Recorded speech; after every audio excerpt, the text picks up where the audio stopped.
Hey everyone, welcome to Locked On Lakers for Thursday. Brian Kamenetsky, Andy Kamenetsky. Andy, it is very clear after Wednesday's game that the Jackals are circling the Lakers and ready to pick apart the carcass. Is there any hope for these guys to get it straight before the play-in? We'll talk about that next.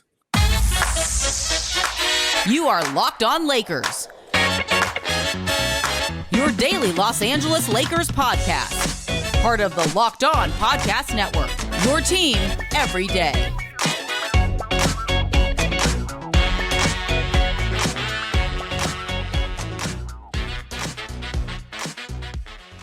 Thank you to everybody for making Locked On Lakers your first listen of every day, Monday through Friday. Get this thing up sometimes on weekends. We get it up as early as we possibly can for you. Another disaster for the Lakers in many ways on Wednesday, Andy. 124-104, the final score in Minnesota. The Lakers lose to the Wolves. It is now 11 straight road losses for the Lakers, something like 15 of 21 overall. I stopped paying attention. It doesn't matter. It's just a lot. It's a lot of losing. Even like LeBron James's consecutive game streak of 20 points or more, that came to an end. One for lack of trying to put up 21 shots. I mean, at some point, it just ain't your night. If LeBron can't put up 20 points on 21 shots, it just isn't happening. Nope. And it was a metaphor for the entire game for the Lakers because LeBron 1 of 8 from the 3-point range. Basically, everyone on this team who takes 3-pointers sucked at taking 3-pointers. The Lakers got off to another terrible first quarter. They 17 points, very similar to Monday's loss, found themselves down by 14 going into the second quarter. They are an incompetent offensive team, Andy, running into some bizarre bad statistical luck right now too. Well, I mean, they all were compounding. Yeah, they were 0 for 10 in the first quarter on 3-point attempts. They ended up giving up 67 points at the half to Minnesota. Anthony Edwards put in 24, and then Karl Anthony-Towns, who played this game with foul trouble, so his minutes were limited, but his impact certainly was not. He buried him in the second half. But you don't need 35 minutes to make an impact against the Lakers these days. 25 will do the trick. Well, here's the thing. Like you look at Minnesota in this first quarter where they outscored the Lakers 31-14. They weren't necessarily playing lights out themselves. They shot 44% from the field, 27% from behind the arc, and had 7 turnovers. So it's not like the Lakers had this juggernaut that they were trying to keep pace with. The problem is they shot 29% from the field, and as I said before, a clean 0 from behind the arc. And what was it? It was 6 turnovers. It was like 12-10 or something halfway through the first quarter. Like nobody could score. Right. So the point being, like, it wasn't even like they were playing offensively poorly and were playing the peak Warriors or something like that. They weren't even given that much to keep up with the Joneses with, and they just couldn't. This, it's an interesting thing in sports. When you can't score, it's really hard to keep up morale. To be in a situation, you mentioned the amount of points the Lakers give up. Like Minnesota's, since the All-Star break, I believe, has been the best offensive team in the league. And so, is 67 points what you're looking for in the first half? Obviously not. But, this again, to me at least, was a failure primarily of offense. And you go back for the last 3 games, they broke it down for me on Spectrum Sportsnet, the Lakers TV station. They're 1 of 33 from 3-point range in their last 3 games. 1 for 33 in the first quarter, I should say, in their last 3 games. It's both awful. It's like 3%. And it's also like, it's hard to do. Like they couldn't do that again if they were aiming for something else. Well, it's interesting, Brian, you say that because the Lakers, to their credit, played much better in the second half. They ended up making, I would not call this one of their fake comebacks just because it's closer than most of them. No, they got it to within 4. Right. Even though it was very short lived. I believe that time they spent within 4 lasted our friend I believe it was either Jovan Buha at The Athletic or Kyle Goon for the Southern California News Group, pointed out it was 19 seconds.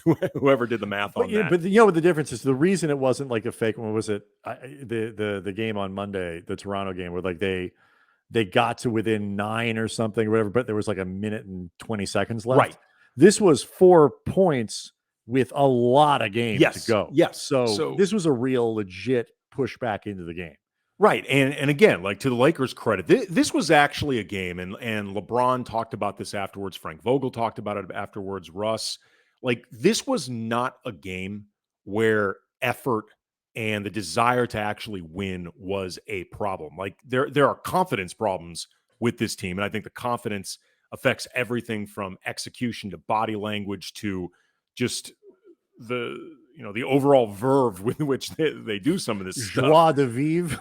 Exactly.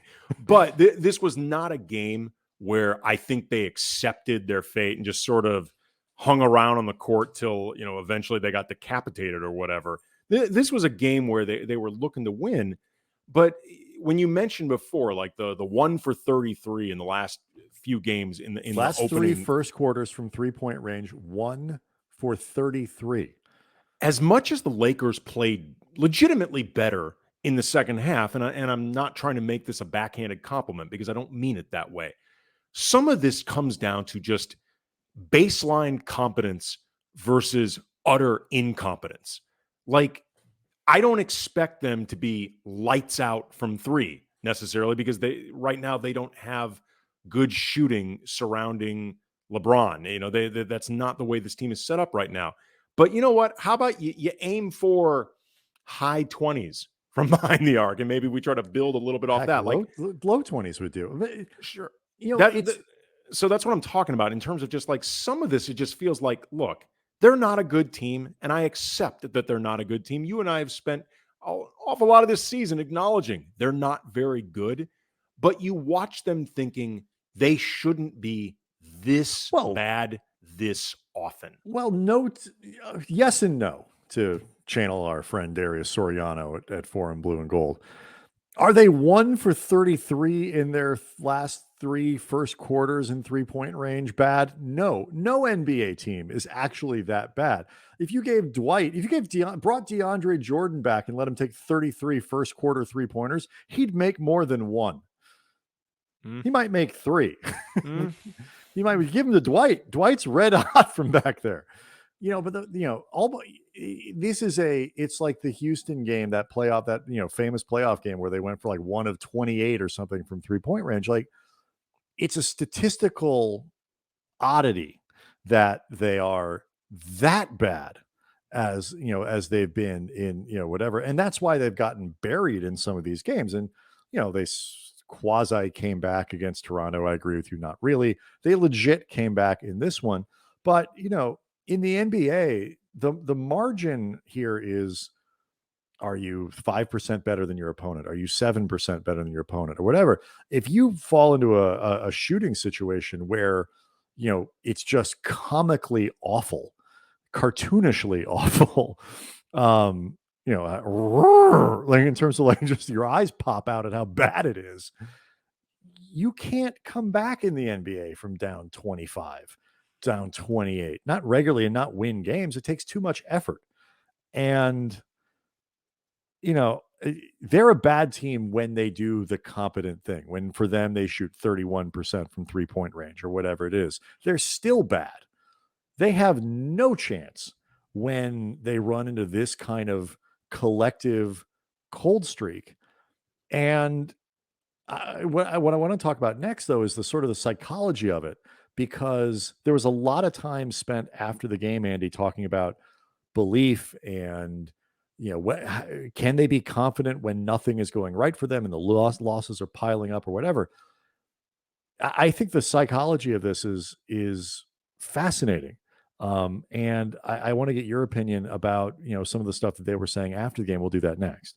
Locked On Lakers brought to you by Athletic Greens. I started taking Athletic Greens because I'm always looking for different ways to just improve my health, whether you're talking about adding more vitamins, improving my immune system, better digestion, all that stuff. But like, I don't have time to do all that stuff separately and look for all the, different pill for this, a different drink for that. different exercise, whatever. And that's Nope. what makes Athletic Greens just perfect. There's, like, first thing in the morning, I get my scoop of Athletic Greens, mix it with some cold water, and boom, you got This is 75. Andy when he wakes up in the morning. Andy after Athletic Greens. Yes, absolutely. Waking up, It's Athletic Greens. it's amazing. The It difference is just unreal. But but at the same time, it makes sense because after the Athletic Greens, that's 75 high quality vitamins, minerals, whole food source, superfoods, probiotics, adaptogens, and all these different just ways to get my day going. Athletic Greens, it was created because their founder experienced gut health issues, ended up in a complicated supplement routine that cost him $100 a day. He decided there's got to be a better way to do it. Turns out the solution, which he created, costs less than $3 a month. Athletic Greens works for every lifestyle, whether you're keto, paleo, vegan, gluten-free, dairy-free. It's got less than 1 gram of sugar, no GMOs, chemicals, but it still tastes great. It's got this nice little tropical chocolatey thing going. Yeah, little hints, notes of Yeah, tropical.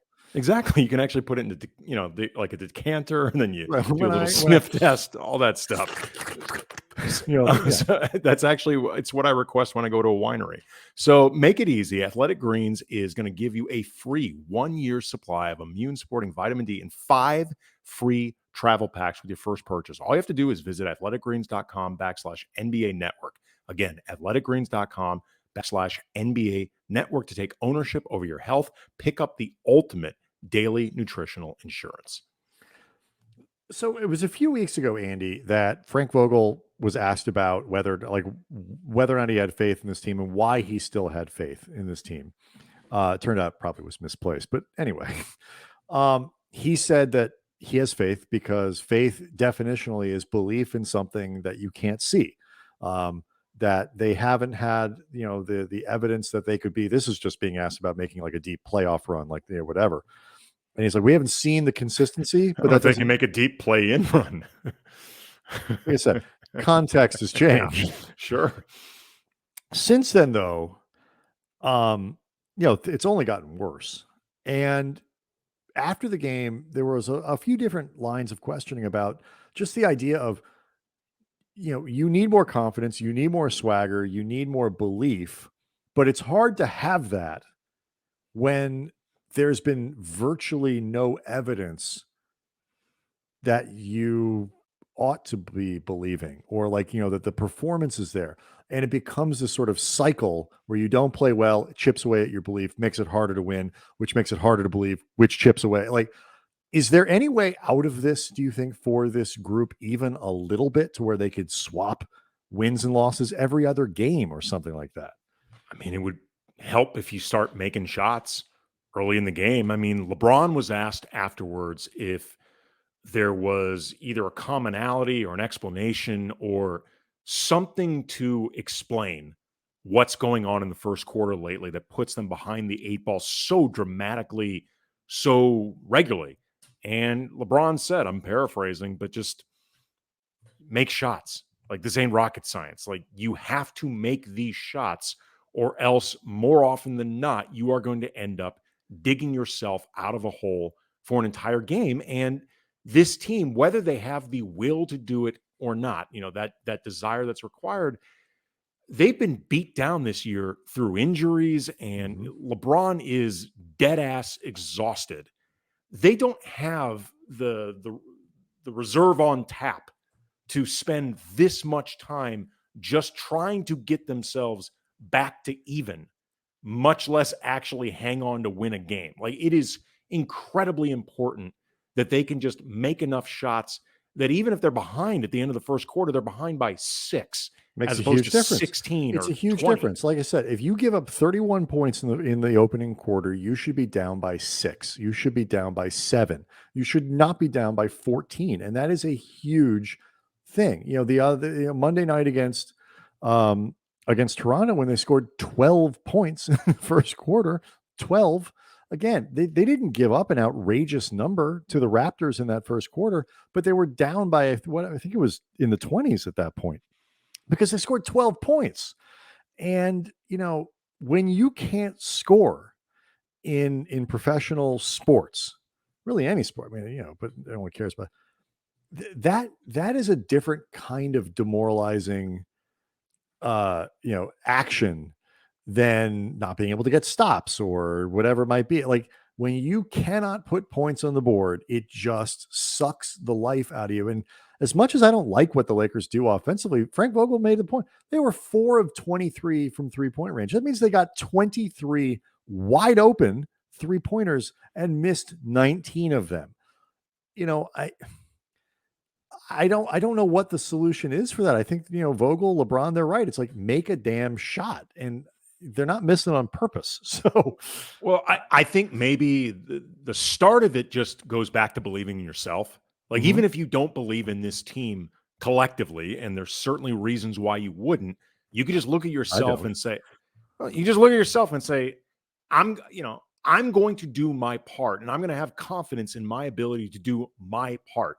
And if everybody starts really believing in that, and that belief starts taking effect to, whatever psychology needs to be overcome, maybe they start playing better enough as a team that you start seeing more tangible results. Because right now they often play like a group of individuals that it's not just that they don't believe in the collective, they often don't believe in themselves. And I think there's a lot of guys who aren't playing well. And they absolutely don't believe in kind of good karma, kind of good fortune. There's a cloud, and it's well earned, but there's kind of a cloud around this team that any kind of break that can happen in a game is going to break the wrong way for us. And, some of that is you make your own luck, the hustle plays and this and that, whatever. But when you're not playing well and everything is going bad and you don't have a lot of talent in reserve, you got LeBron, Russ, who's just, becoming more and more every game, just an ordinary player. You're relying now on guys like Malik Monk or Austin Reeves. THT left the game on Wednesday with that ankle that's been bugging him. You're going to rely on Avery Bradley or Wayne Ellington or Wenyen Gabriel or Stanley.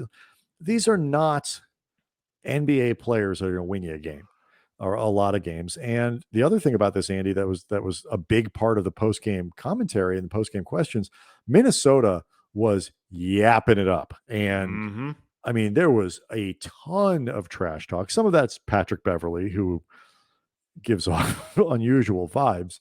But, Wayne Ellington said it after the game. Like, teams enjoy this. They are enjoying the idea of just stomping down the Lakers. It is very obvious. So that's another thing that they have to fight. Yeah, some of the specifics in it. Patrick Beverley, beyond just the usual Patrick Beverley jawing, there was a point where he actually held his nose in the direction of the Lakers, which is as disrespectful as, that is as disrespectful as like the Kobe dunk over Steve Nash, where he just straight put his nuts in the guy's face. That is on that level. There was only we are allowed to hold our nose when it comes to looking at the Lakers bench. That is the domain of Lakers fans, not of you, Patrick Beverley. There was an air ball from Russ that Karl Anthony-Towns casually got the rebound, then gave it off to a teammate and started looking around like, where was that win? Like, how did that shot actually just happen for Russ? So, these guys were, and Anthony Edwards, I don't know how much he was talking specifically in this game, but I know he's a talker, period. Like, he's more of a fun talker than somebody he's like great. Right. But he does not lack for confidence. D'Angelo Russell does not lack for confidence. And I'm sure he's always going to feel a little bit saucy towards the Lakers because of how his time with the organization ended. But it's interesting. It's not just the idea that, as Ellington said, this is a front-running league. And when you're up, people will respect the fact that you're up. But when you are down, they will take the opportunity to pounce. And in the case of the Lakers, it's the Lakers. And teams will always enjoy beating the Lakers. And it's also LeBron, Anthony Davis, Russ, Melo. Like, pick your top 5 75 player and or future Hall of Famer on this team. But maybe it even goes back to August with LeBron and a tweet, quote, "Keep talking about my squad. Our personnel ages, the way he plays, the way he stays injured. We're past our prime in this league, et cetera, et cetera, et cetera. Do me one favor, please," 4 exclamation marks. And I mean, please, 3 exclamation points. Keep that same narrative energy, all caps, when it begins. That's all I ask. #thank you. Brian, that has aged poorly. It That has. is aged. That is aged, Brian, in the same way that this squad looks old as F. It hasn't aged as much as the squad, but that's impossible. I will say though, to my credit, I believe I've kept up that energy. I have done exactly what LeBron has said, which is keep that same energy. It, I think players But I think around the even league. things like that, You're right. and there's a lot of guys in the league who've heard so much crap from Russ when Russ was at his peak, because Russ has always been an number one bleep talker. And whether that's your thing or not, whatever, Russ has over the years earned the ability to do that. But there's a lot of guys with long, long memories. And it's like, you know what? I watched you rock the baby in my damn face for like 5 years. Damn right, you're going to hear from me now. I believe the Germans have a word for this. so I don't blame him. Schadenfreude. We did not get quite the level of Schadenfreude that I expected in that game from Dennis Schroeder, the last time he played the Lakers, but everybody's got it. Like, the problem is, like, the league now is just littered with former Lakers. Like, they're everywhere because they turn this roster over. Like 80% of the team is different every year now. So everybody's looking for a revenge game. But yeah, I think a lot of this is, it is, people want to take a chip out of Russ. And this to me is why I want to get to Anthony Davis here and Karl Anthony-Towns, which I know is something that you want to talk about. But just the last thing on Russ, like, he is, I think, struggling in so many different ways. And one of them is this aspect of it where even, oh, Russ, you're not on a winning team. Oh, Russ, you're not taking your team to a title. He could always point to the production. He is just an ordinary guy right now. And guys who he used to take laps around, at least statistically, during games, or have those moments where he could still show them up, can't do it. And it's a very hard adjustment. And he seemed as checked out post game Wednesday as I've seen him over the course of this year. And he doesn't seem checked out. And this is armchair psychology for sure. But it doesn't seem checked out, just like, I don't care about this season, blah, blah, blah, I can do better. It's like a kind of checked out that is that combined with, I don't even know what I am right now on the floor anymore. I don't know who I am. I don't know what I am. And I do not know what comes next. And that is a tough place to be. Mm-hmm. It's going to be equally tough to try to figure out what to do with that this offseason. I shouldn't say that. He does know one thing that's coming next. $47 million next year. Make me feel better. Takes the edge off. You had an interesting comment that you texted to me during this game that compares Karl Anthony-Towns to Anthony Davis in kind of an interesting way. And so let's talk about that next.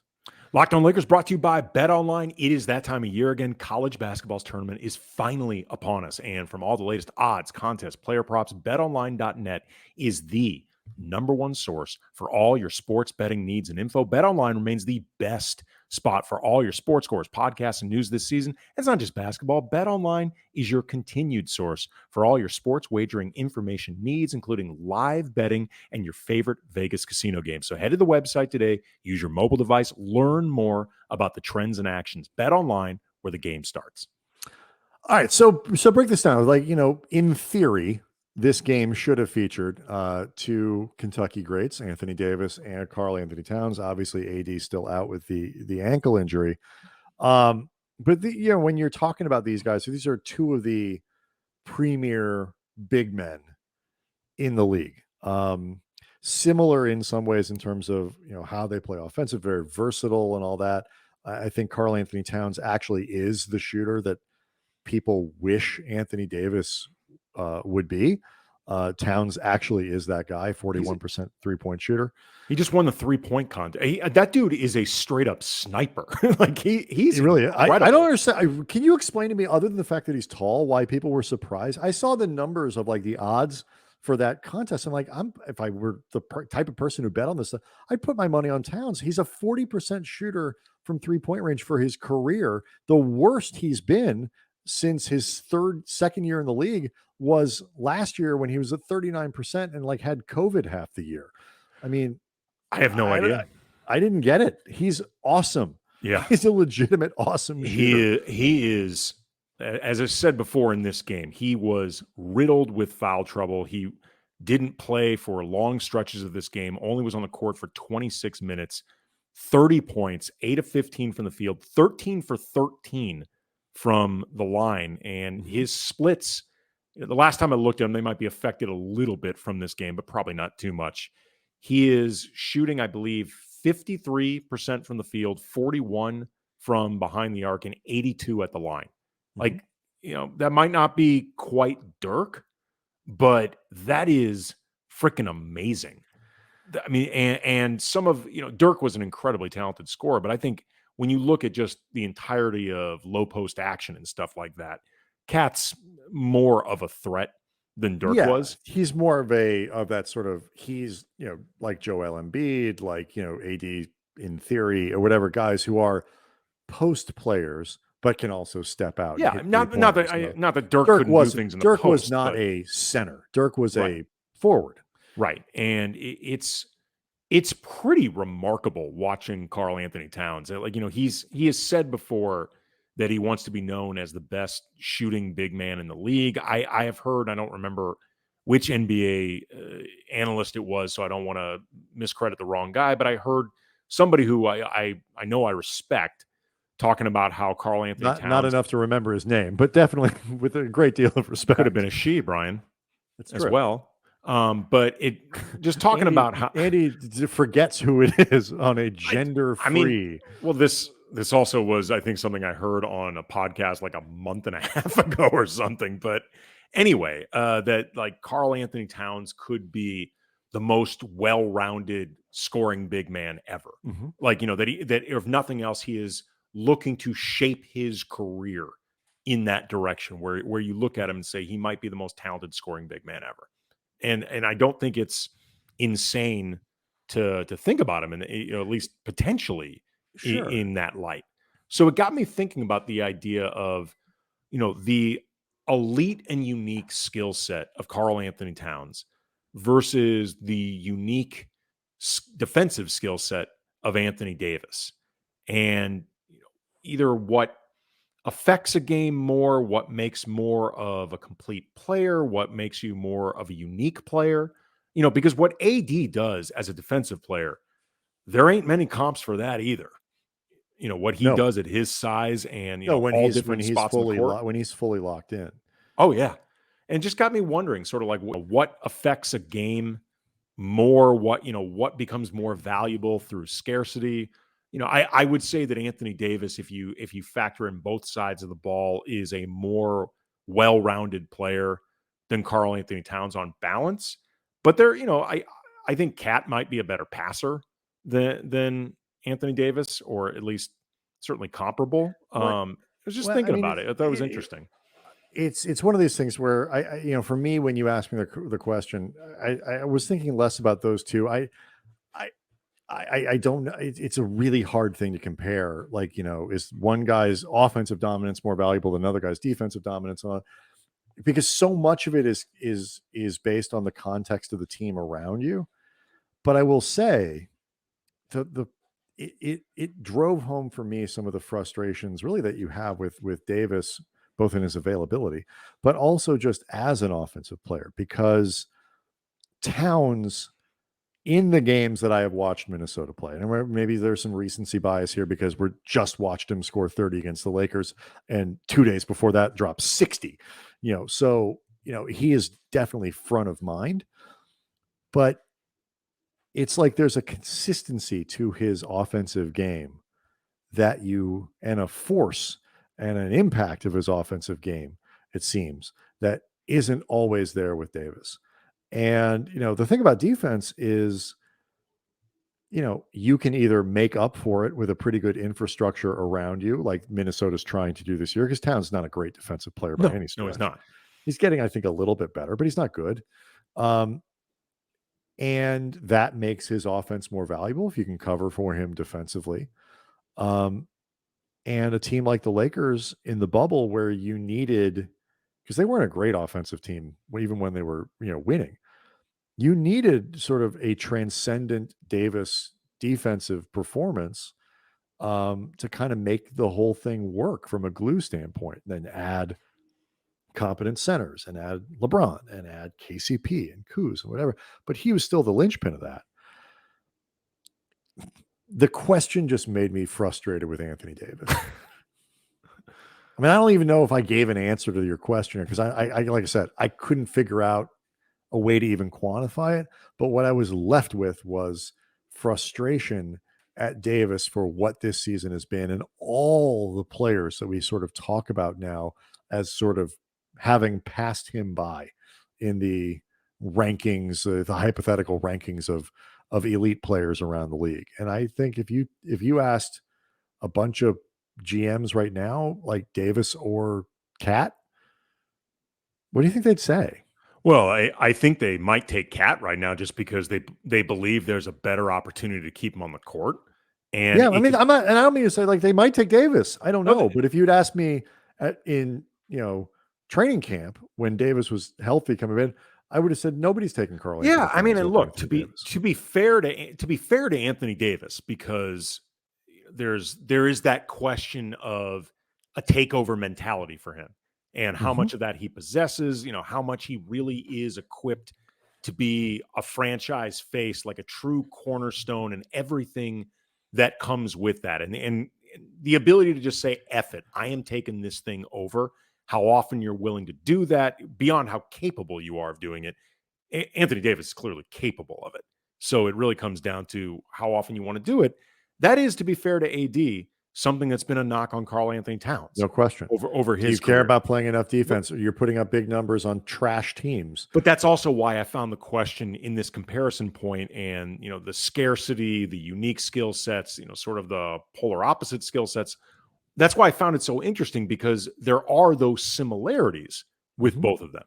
That's why specifically I found it interesting comparing those two as opposed to like Embiid versus AD. Because then you start thinking about it from a mentality standpoint. Nobody's questioning that with Embiid. No. And like I said, I feel like I'm glad you pointed out, like, it's not necessarily fair even to Davis. I mean, the durability questions, yes. And, for sure. I mean, like, availability matters and Davis is often not. It's just like, there's just feels like there's something missing. And this is a common thing. Wolves fans have complained about Karl Anthony-Towns for a long time, despite, how good he has been, as an offensive producer. They've complained about him for a lot of his career.